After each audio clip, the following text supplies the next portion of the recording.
Et c'est bon, vous allez enfin arrêter de m'embêter avec ça. Je viens de retirer mon sapin. Bonjour à tous et on se retrouve aujourd'hui pour cette nouvelle critique. Et oui, comme je vous le disais, vous avez été beaucoup à me demander ce que je faisais encore mi-février avec mon sapin. Voilà, la chose est réparée. J'ai fait une petite pause avec YouTube, ce qui m'a permis de m'occuper de ça. J'ai aussi vu le cas Richard Jewell, on en parle. Le cas Richard Jewell est réalisé par Clint Eastwood et met en scène principalement Paul Walter Hauser, Kathy Bates et Sam Rockwell. En 1996, Richard Jewell fait partie de l'équipe chargée de la sécurité des Jeux Olympiques d'Atlanta. Il donna l'alerte à propos de la présence d'une bombe, a sauvé de nombreuses vies, mais va se retrouver suspecté d'être le poseur de bombes. Nous allons donc suivre la vie de cet homme et de son image qui est passé très vite de héros à celle d'homme le plus détesté d'Amérique. Alors ce projet, il faut déjà savoir dans un premier temps qu'il a mis pas mal d'années, il a eu beaucoup de mal à se concrétiser. À la base déjà ça devait être Jonah Hill qui devait être dans le rôle de Richard Jewell. À côté de lui donc pour jouer son avocat on devait avoir Leonardo DiCaprio en personne, rien que ça. Et c'était Paul Greengrass qui devait réaliser le tout, qui a réalisé dernièrement par exemple Captain Phillips, qui a un style de réalisation très caméra à l'épaule, très immersif. Tout ce dont on avait besoin pour raconter cette histoire vraie et essayer de nous plonger au maximum au cœur de l'action. Greengrass ne s'est finalement pas occupé du projet, tout est reparti à zéro. Et le projet a fini sur le bureau d'un certain monsieur Clint Eastwood, qui a accepté de s'occuper de ce long métrage. Et si vous connaissez bien la filmographie de Clint Eastwood, c'est vrai que c'est pas vraiment étonnant. C'est son style de cinéma de parler d'injustice, de défense des opprimés, d'un héros américain anonyme, etc. C'est pas étonnant de voir Clint Eastwood s'occuper de cette œuvre. On le retrouve donc après La Mule en 2019 qui avait plutôt plu, et le 15h17 pour Paris, qui alors là, c'était plus compliqué. On est sur un bon rythme d'un film par an, et le cas Richard Jewell est un très bon film. C'est pas non plus un Clint Eastwood marquant, mais en tout cas, tout ce qu'a envie de faire le long métrage, c'est fait avec justesse. Et ce qui va être intéressant à suivre au niveau de cette histoire et comment elle a été racontée par Clint Eastwood et ses équipes, déjà de 1, on va vraiment essayer de vous raconter cette histoire avec émotion, avec beaucoup de tristesse envers le personnage de Richard Jewell, sa mère aussi d'ailleurs. Toujours dans le côté émotionnel, de l'autre côté, on va essayer de développer en toi de la haine envers les services de police et les médias. Et comment on va faire pour te faire ressentir tout ça? C'est le premier parti pris qui a été choisi. On te raconte cette histoire en très grande majorité du point de vue de Richard Jewell. Paul Walter Hauser porte vraiment le film sur ses épaules, il est excellent dans son rôle. C'est presque dommage d'ailleurs qu'il ait pas été nommé aux Oscars, c'est étonnant parce que c'est vraiment un rôle à Oscar. La concurrence cette année était un peu trop rude je pense. Malheureusement il l'aurait clairement mérité, il ressemble en plus pas mal au vrai Richard Jewell. Il y a eu un bon travail qui a été effectué là-dessus. Et Paul Walter Hauser, c'est vrai que depuis le moment où on a commencé à voir l'affiche, à voir son nom, à voir les bandes annonces, j'arrivais pas à me le remettre, j'arrivais pas à retrouver où est-ce que je l'avais déjà vu. Et pourtant je savais que je l'avais déjà vu dernièrement au cinéma. Il était dans le dernier Spike Lee, mais alors là, pour tout vous dire, c'est vrai que j'en ai pas un gros souvenir. Par contre, il avait aussi un bon rôle dans l'excellent Moi, Tonya, où c'était un petit peu le ressort comique, et là pour le coup c'était un personnage qui m'avait beaucoup fait rire, qui m'avait aussi beaucoup marqué. C'est vrai que ça fait plaisir de le retrouver 3 ans plus tard, dans un film de Clint Eastwood, et en plus de ça de le voir porter le long métrage. Donc si vous aussi vous étiez dans le flou, il vient de là. I don't know how to protect you. I think your client is guilty as hell. They want to fry you. You ready to start fighting back? On va retrouver aussi Sam Rockwell qui est toujours aussi excellent. Lui c'est vraiment dommage parce qu'il a pas le nom, la popularité d'un acteur principal, ce qui fait qu'on va très peu le retrouver dans des films bien visibles où on va lui donner le premier rôle. On l'a beaucoup retrouvé dans des rôles secondaires dernièrement. Je vais penser à Three Billboards ou alors à Jojo Rabbit. Et c'est dommage parce que Sam Rockwell c'est du caviar. Lui aussi qui n'a pas été nommé aux Oscars, et de toute façon quand vous avez vu de toute façon comment j'ai galéré. Cette année l'Oscar du meilleur second rôle masculin c'était déjà très compliqué, mais alors avec lui en plus, s'il y avait eu une 6ème place peut-être que ça aurait été lui, mais lui, là aussi comme Paul Walter Hauser, la concurrence était un petit peu rude. Nommé aux Oscars par contre, Kathy Bates qui joue la mère de Richard Jewell, et j'ai une petite confidence à vous faire. Lorsque j'ai tourné mes prédictions pour les Oscars 2020, je vous avais dit que dans la catégorie meilleure actrice dans un second rôle, je n'avais pas encore vu le cas Richard Jewell, donc Kathy Bates, je ne pouvais pas la juger, je donnais mon Oscar à Laura Dern, comme vous et comme l'Académie l'a donné. Alors, le cas Richard Jewell, le film n'est pas encore sorti en France, donc je ne l'ai pas vu. Tout le reste, j'ai une grosse préférence pour Laura Dern, c'est la favorite. En revanche, maintenant que j'ai vu le long métrage, et je pense que je l'aurais donné à Kathy Bates. Je trouve que, en plus de ça, je trouve qu'on la voit même beaucoup plus que Laura Dern. Et en plus de ça, on va la retrouver dans des scènes où elle doit vraiment s'employer.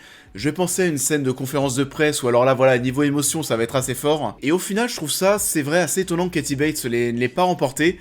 je trouve que c'est elle qui avait la prestation la plus accomplie et qui dégageait, je sais pas, le plus de choses. Olivia Wilde est là, et pour tout vous dire, j'ai mis là aussi des dizaines de minutes à la reconnaître parce qu'Olivia Wilde, je l'ai pas vue mais depuis tellement longtemps au point que j'arrivais même plus à la reconnaître. Elle est là pour jouer la journaliste qui, au niveau des médias, a relayé cette fausse information à propos de Richard Jewell. Cette information qui a fait passer le bonhomme d'héros à ennemi public numéro 1. Il était déjà un peu suspecté, faut savoir qu'au niveau des services de police, des services du FBI, lorsqu'une personne découvre une bombe, fait échouer un attentat, cette personne devient automatiquement et très souvent à tort le premier suspect. Pour Richard Jewell, c'était un petit peu spécial parce qu'il avait un passé qui était, on va dire, un petit peu douteux. On pouvait le faire prétendre à être le coupable, on s'est donc bien penché sur son cas. Surtout elle qui était... Alors elle, c'est le personnage détestable, qui est à fond sur son travail, qui est prêt à tout pour avoir le scoop, que ce soit coucher avec des policiers ou alors mettre en péril la santé mentale ou morale de certaines personnes en les faisant passer pour des coupables alors que non. Elle est détestable. Vous l'avez certainement vu et entendu, mais je vais parler surtout des acteurs dans un premier temps, parce que c'est un film qui va beaucoup se reposer sur ses personnages. L'histoire, vous la connaissez peut-être, la finalité de l'histoire aussi. Si vous ne la connaissez pas, ne lisez pas le synopsis du film, même le synopsis sur le ciné, parce que vraiment, je rigole même pas, mais il vous raconte tout de A à Z. On a parlé du point de vue choisi, le fait de suivre Richard Jewell, et en fait aussi, ce qui va ressortir le plus de l'œuvre, ce qu'on va vraiment dénoncer, c'est l'impact que les médias peuvent avoir sur votre vie, peuvent avoir sur une vie. His accusers are two of the most powerful forces in the world. The United States government and the media. I do want to help y'all. I'm law enforcement too. Comment les médias peuvent vous détruire aussi bien mentalement que physiquement sur une connerie, une fausse info qui va être relayée. Concernant cette thématique, c'est pas la première fois qu'on en parle. On était plus là dans de la fiction, mais Gone Girl de Fincher, c'était pareil. Et on va vraiment te montrer tout ce que ça va occasionner. Le fait de retrouver des journalistes, mais absolument tout le temps devant chez toi, ce qui fait que t'es cloisonné et que tu peux pas sortir. T'es en contact en permanence avec la police, faut faire attention à ce que tu dis, t'es sur écoute. La police qui vient fouiller ta maison, qui va la vider, qui était tout le temps sous pression. C'est horrible pour lui et sa mère, et tout ça à cause d'une info relayée dans les médias. Et sa vie va totalement basculer. Et en plus de ça, vu qu'on était en période de Jeux Olympiques, fallait vite trouver un coupable pour ne pas compromettre l'organisation des JO. Fallait pas faire passer l'équipe organisatrice ainsi que la police pour des bleus.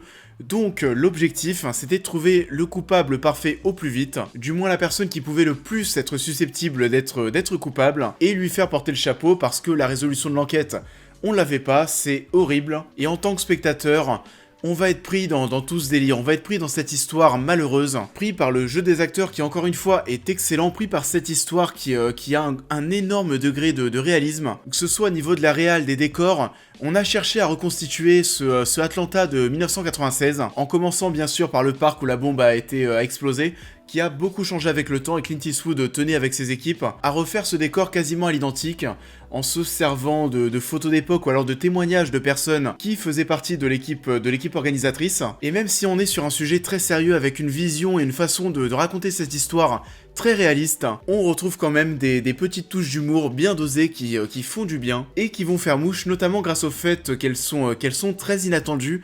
Ça sort vraiment de nulle part la plupart du temps, un peu en décalage alors que le film essaye d'être très sérieux. Ça fonctionne bien et c'est drôle. Vous l'avez donc compris, j'ai passé un bon moment devant le cas Richard Jewell. La prestation des acteurs est très bonne, c'est touchant, parfois drôle, mais surtout très perturbant de suivre le traitement qu'a reçu cet homme. Et comme c'est dit dans le long métrage, c'est vrai que si on se met à suspecter d'emblée la personne qui découvre une bombe et qui déjoue même un attentat, à la suspecter avec autant de férocité jusqu'à même la faire passer pour le vrai coupable, et la prochaine fois, qu'est-ce qu'il va se passer lorsqu'une personne va découvrir une nouvelle bombe? Est-ce qu'elle le dira tout de suite ou est-ce qu'elle se taira parce qu'on pourrait lui causer du tort? C'est la fin de cette critique que j'espère qu'elle vous aura plu. Comme d'habitude, je vous invite à liker cette vidéo, à la partager, à me dire ce que vous avez pensé du cas Richard Jewell. Pour les nouveaux, à me suivre sur tous les réseaux, à vous abonner, Tipeee, Utip. Et cette fois-ci, on ne va pas se retrouver en cette fin de semaine pour une autre critique. Il y aura une autre vidéo, je sais pas encore de quoi on va parler, mais il y aura une autre vidéo. Ce ne sera pas une critique, la raison c'est que je prends un petit peu de temps pour moi suite au live des Oscars de la semaine dernière, pour me reposer, pour me faire un petit peu kiffer, et je suis actuellement en train de rattraper tout Better Call Saul. C'est pas improbable qu'on parle de la nouvelle saison, qui arrive déjà du coup la semaine prochaine. Cette vidéo sera aussi diffusée le mardi 18 février, et au moment où je vais la poster, je vais être en direction du bar pour aller suivre Dortmund de PSG, et cette année, pas le droit à l'erreur, on va gagner. Je vous souhaite à tous une bonne semaine, allez Paris, et à très vite.